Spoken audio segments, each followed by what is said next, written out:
back to my channel. This is DailyTech, and today's video I'll be showing you how to factory reset your OnePlus Nord N100.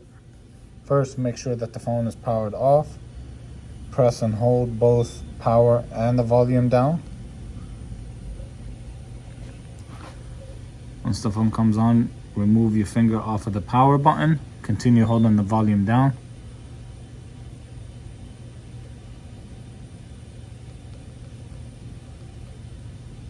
Press English, scroll down, wipe, data and cache, erase everything,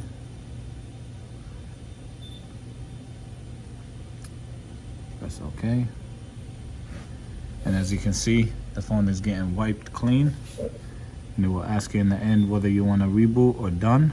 Reboot, you see that the format has been successful. Once it comes on, it will be to the factory settings, to the home screen, to the activation screen. All you have to do is just skip all the way into the home screen. If you have a Gmail, you have to verify that you are the owner of the Gmail, and it is complete. Thank you for watching. Please like and subscribe.